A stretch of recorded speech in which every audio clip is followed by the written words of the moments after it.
Hi there, Steve here in Sydney. This little video actually is entitled Alternative Medicine for Pseudoskeptics, a bold new concept to a wonderful alternative to having much greater internal happiness. And I'm going to tell you what happens, how it grows, and how there's a better way to go. You will be familiar in your home city. There will be some trauma groups that form. People traumatised often regiment into groups, so you'll be aware of things such as rape crisis centres where people can go who have been severely traumatised, get help, support, whatever, sympathy, that kind of thing. It's very valuable. There's another one you may have heard of called a women's refuge, which is where women, long-term victims of domestic violence, fearing for their life, can go for help, support, physical safety, anonymity, hiding, etc. Very valuable support when it's needed. And then we have the James Randi Foundation, which is simply another support group for traumatised individuals. And that seems wonderful when people first join, because they hear all the things they want to hear, things that make them feel good, and they're introduced to a type of medicine which tastes really good. You get to go out on organised vigilante raids attacking mainstream members of society, unexpectedly, of course, surprise attacks. And then you discover that typically the mainstream people that you're engaging always seem to think more nimbly and holistically than yourself. So you have to break off early and run like hell. So this medicine doesn't last for a while. You have to keep doing it over and over again. You can only feel good briefly. Now, the reason you are constantly out-fenced in debates by mainstream people on the internet is that their forebrains, their frontal lobes, are fully operational and working, enabling that obviously additional holistic and nimble thinking which you don't seem able to do. You are working in permanent rear reptilian brain animal mode, which is fear-based and very restricted and blinkered. Repeating this medicine endlessly for the rest of your life, following the leadership of James Randi, Penn Teller, Michael Shermer, the whole skeptic movement, is actually going to lock in those unhappy behaviours that seem so good at the time, but long-term actually shape your brain and misshape it into a very depleted miniature version of what it could be. The trauma support group that you have joined, the James Randi Travelling Circus, initially seems like fun because the medicines are lots of fun to dish out and give other people a pasting for what they surely deserve. And it's due to something that seems to have happened to you, and you feel good about this. So the medicine tastes good at first. Now, I'm going to explain to you how that was a wrong step to take, because you've actually stepped into a cage with James Randi and Penn Teller as the whip and chair lion tamers, keeping you under control. How do they do this? Well, I'm going to tell you. You've got two brains again. You've got the large frontal lobes that only humans have, differentiating us from animals, and you have your rear reptilian animal brain, which is a fight or flight, self-defense thing we inherit from the lower animals.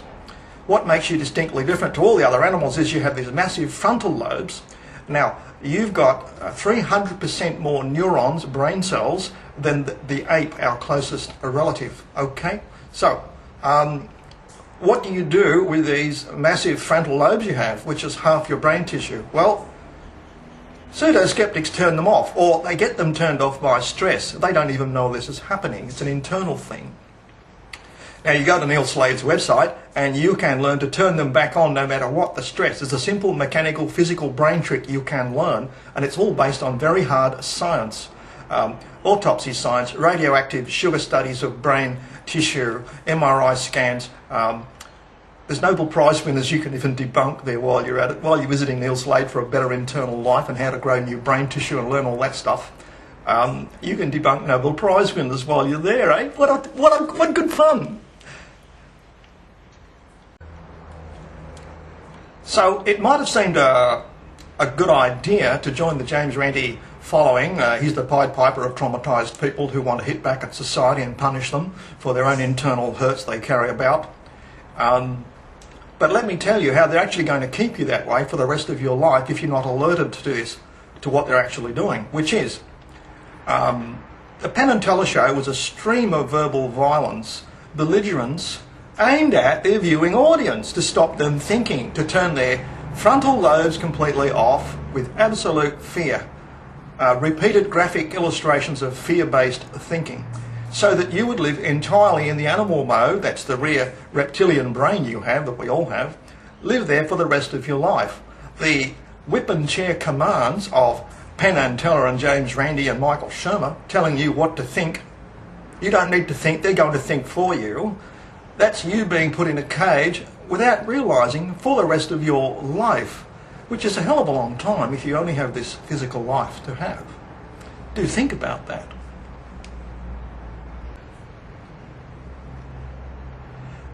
Television studies of orphans who have been deprived of a proper upbringing, that's kept in cages in Eastern Europe, reveal that brain scans show there's actually air spaces in their brain. Parts of their brain have absolutely and totally failed to develop. They are just not there. So they are deeply dysfunctional people. You can have someone who's physically 10 years old with the brain of a 1-year-old. Now, Penn and Teller are doing a lot less damage than that, of course, but they are driving you by fear into not using your vital frontal lobes that differentiate you from the animals. It's a simple whip and a chair fear trick. You're in the cage with them. You got this? You got the idea?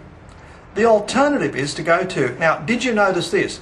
There's never any humour in Penn and Teller, James Randi, Michael Shermer. No fun, no laughter.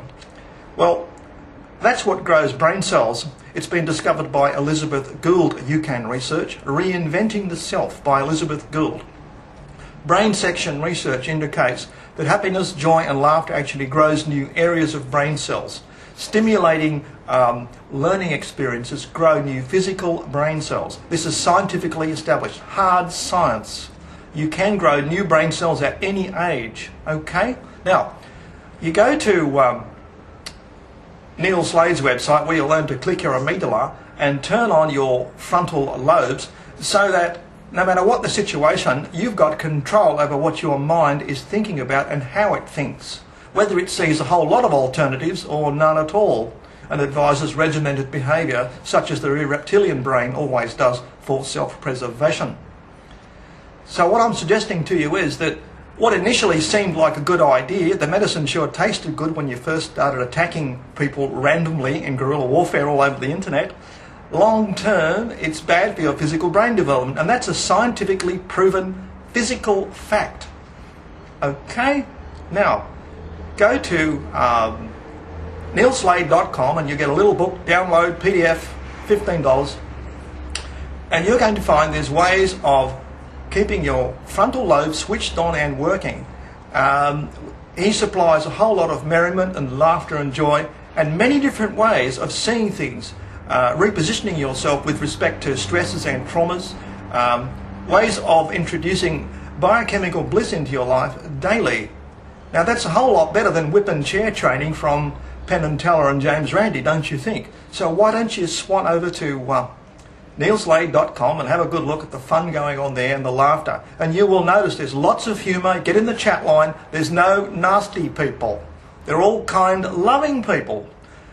That's the other way to go rather than the James Randi medicine, which only tastes good in the beginning. Long term, it poisons you. So why don't you have a damn good look at neilslade.com.